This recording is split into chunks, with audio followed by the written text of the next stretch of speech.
Hey everyone, let's start off our DSA adventure with this famous problem of lead code, which is two sum. So in this problem, we'd be given an array and a target, and we have to return the indices of the two numbers whose sum is equal to the target.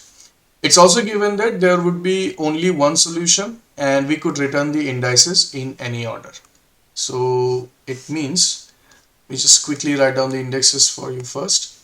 So for this given array and this target of 5, we could clearly see there are two numbers whose sum is equal to this target. So in this case, we could have an answer of 0, 3 or 3, 0. The order really doesn't matter. So how would we do it? We would first see the brute force approach and then we would follow the optimal solution.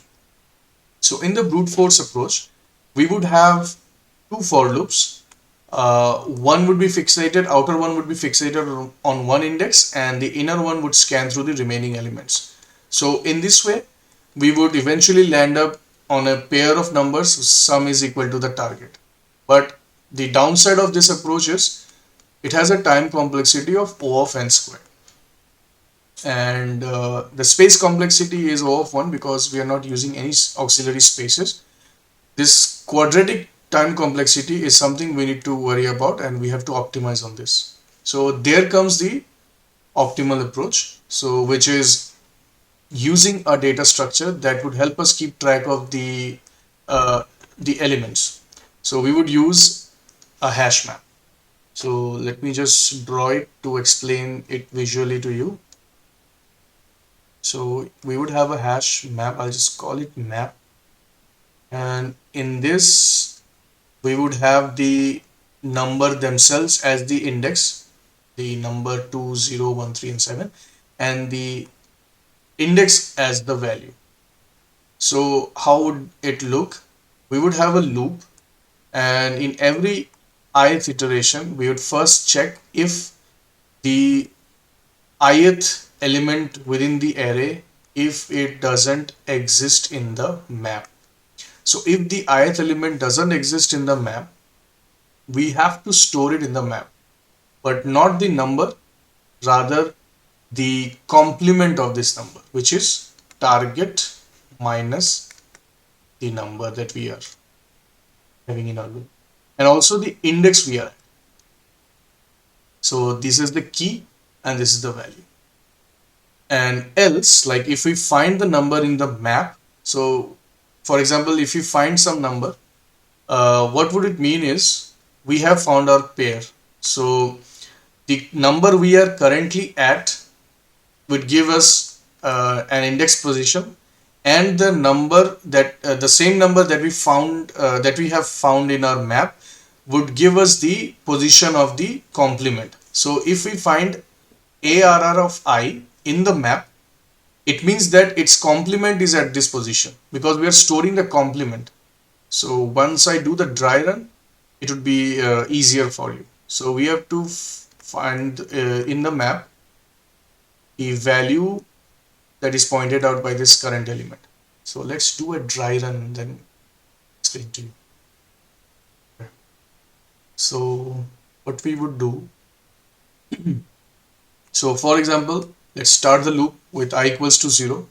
So if the loop starts at 0, we would have this condition, the ith element, that is 2, it doesn't exist in the map. So 2 doesn't exist in the map, which is true. So we have to store not 2, but its complement, which is calculated using the target. So 5 minus 2 is 3 and the index is 0. So we would store 3, 0. Now we are at I equals to 1. Similarly, 0, we would check for 0. Is there a 0 in the key column of the map? No, there is no 0. We only have 3. So we would store the complement of 0 calculated using the target. So target minus 0 is 5 and the index we are at is 1. So we would store this one. Now we go down to I equals to 2. So we have an element 1. Do we have 1 in the map? We do not. We would simply go and store the complement of this number. 5 minus 1 is 4. the index we are at is 2. So 4, 2. I equals 3. Similar case, the element is 3, but now it exists. So sorry, it's not similar, it's actually the one that we are interested in. So 3 does exist in the map here. Now we won't no longer be storing, we would be returning. So let's follow the else block, what it says. We would return I, which is this one, and we would return the index pointed by this map, this element in the map. So in the map we go to this element and it points to 0, which means the complement of this number is stored at 2. It's stored at I equals to 0. So that's it, we got our pair. So at index 3 we have one number, at index 0 we have the other number, and together they form the target. So as you can see, 3 plus 2, 5. So this is how it would go. The time complexity for such an approach would be, as you can see, we have a loop here. We are looping on every, we are iterating over each and every element. So it would be O of n. We are also inserting our element into our map. So in this case, or in C++, I'd be using unordered map. And in most cases, the complexity of unordered map or insertion in an unordered map is O of 1. So the time complexity becomes O of n. And the space complexity, now we would incur a space complexity of O of n, because we have a map and at max it would be n minus 1, which is approximately O of n. So this is the time complexity and space complexity for this optimal approach. Now there is a twist to this problem, which is presented as 2sum second. In LeetCode, if you search 2sum, you would get 2sum second as related to it. So what is different here? Here the input array, or the array that we get from the in our input, so it is sorted. Input array is sorted. So it means the one that we earlier had was this. Just double check, 20137. 20137, yes. This is our input array. So right now we won't be having this one. So this is gone. Instead, we would be having a sorted array as our input. So 0, 1, 2, 3, 7. So this is our array. How do we do it? We can very well use the hash map approach, but there is yet another better approach when we have a sorted array. So what it does, the approach's name is 2-pointer. So by the name you would guess that there would be 2 pointers pointing at 2 different elements in this array maybe. Let's see how it works. I'll just write down the array once more and also the target so that we do not forget it. This is our target. How does it work? Okay, we would have 2 pointers. There would be a left pointer at the beginning and a right pointer at the end. So the approach works like this. The loop would run till L is less than R, otherwise it would break. And what happens here is we would calculate the sum of the numbers pointed by these 2 pointers. So array of L plus array of R. So this is the sum. If it is equal to the target, which means we have got our answer, so we return L and R. You might be wondering why I kept a space here, because I remember there is another twist in this 2sum second, which is the array would be sorted and one based index. It's not 0 based index. So, but it doesn't matter for us. Anyway, we will be using 0 based index while calculating. So I'll also write the indexes here just to make it clear.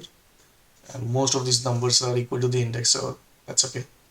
What we would do is, instead of returning the L and R pointer directly as is, we would just add 1 to it.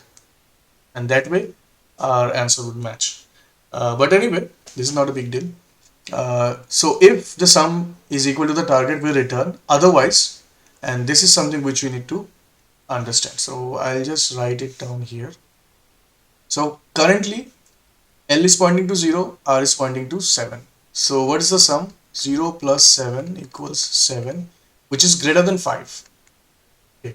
So now if the sum is greater than the target, we need to reduce it to make it closer to the target. And how do we reduce it? We reduce it by moving the right pointer leftwards or decrementing the right pointer. So if we do that, the right pointer would now point to a number which is smaller than the one it was pointing earlier. So now it is pointing at 3. The earlier one was 7. So 0 plus 3 equals 3, which is now smaller than 5. Okay. So now we have a number which is smaller than 5. We need to increase this sum so that it becomes closer, it gets closer to the target sum. How do we do this? We do the opposite thing as we have done here. We need to move the left pointer rightwards. So now if I do it, the left would move here, it would now point to 1. So 1 plus 3, we are getting closer. 4, which is again less than 1, we need to increment it further. We would have to move the left pointer rightwards again. So this would bring the left pointer here.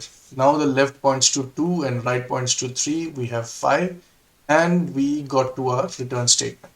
We fulfill this condition.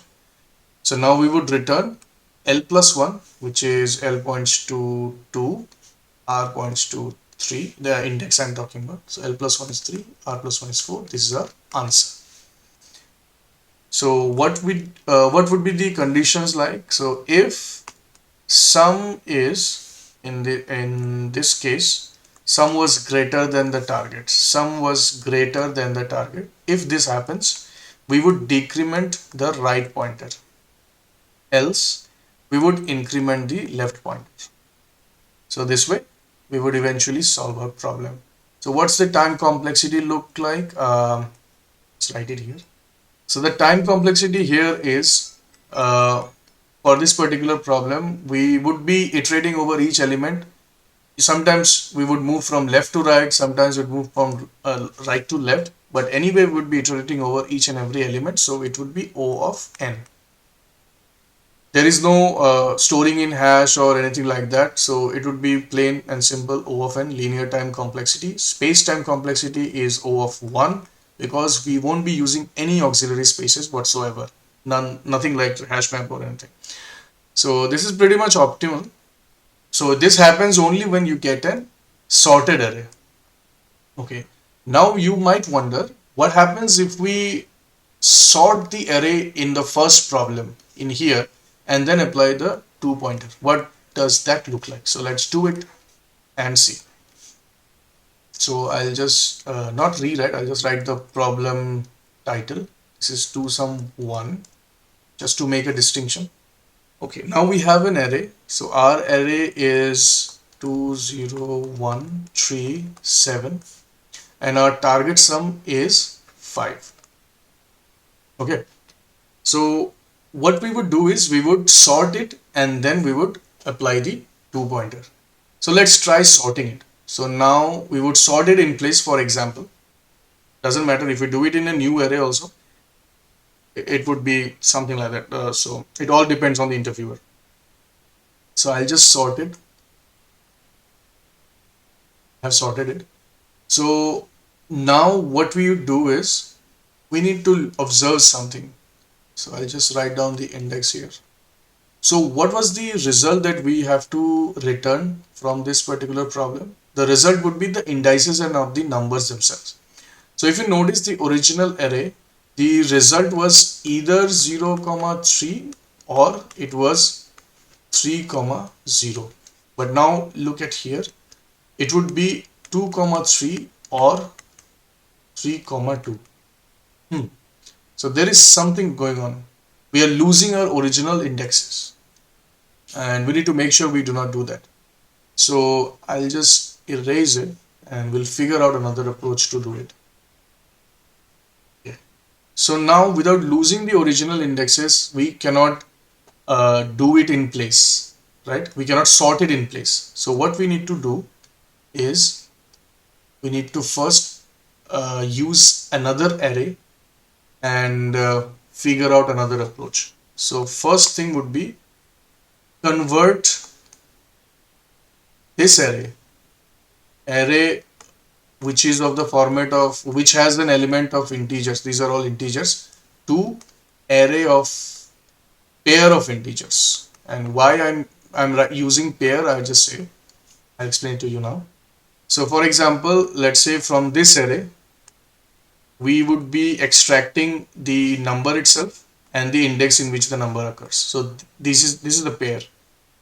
So 0 comma 1, 1 comma 2, 3 comma 3 and 7 comma 4. So we now have the original indexes in place and also the number. Now we would do is sort based on first element in the pair, right? So now if you do a sorting here, the result would be first 0 comma 1, then comes 1 comma 2, then comes 2 comma 0, then comes 3 comma 3, then 7 comma 4. So now you see, even though the new array has an index of 0 through 4, we still have access to the original indices, right? So I think our problem is half solved. Let us undo things a bit. Okay.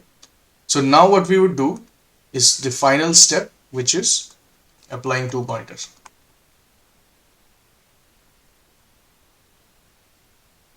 So once we do that, I'm not going to show the two pointer here because it's similar.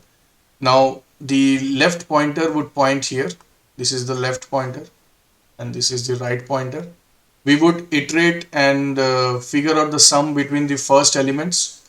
If it matches the target, we would send the second element as the answer because these are the original indexes. So I hope you would be able to do it. So I'm not writing any of those lines. Instead, I'll deep dive into the time complexities. So for time complexities, we would have here, if you see, the first step of conversion takes from, like, you would have to do element by element. So it would be O of n plus this sorting would be O of n log n plus applying the two pointer is O of n from the above step you might have already seen. And the space complexity is O of n because we have to use an auxiliary array, which is this one, to store the element and the original index. So there is no way we can make it O of 1. Now this is not optimal and hence we haven't gone with it in the first place. So this approach only works if you get the input array itself in a sorted format. So I hope it clears any of your doubt if you might have already had, but yeah. So I would be putting up a link to the solutions for these two problems. Both, not both, it's actually the solutions would be in C++. There would be a solution in Python, and then there would be solution in Java script, not Java, sorry, JavaScript. So I'll be putting up a link to a GitHub repo that I created just for this. And we would also solve many such problems. This was a warm-up and I think it was a good warm-up. We'd be solving lots and lots of DSA problems together and learn together. So I hope you like this approach and do let me know in the comments if you have any feedback. I'll be happy to answer or incorporate your suggestions. Yeah, thanks a lot. Bye-bye.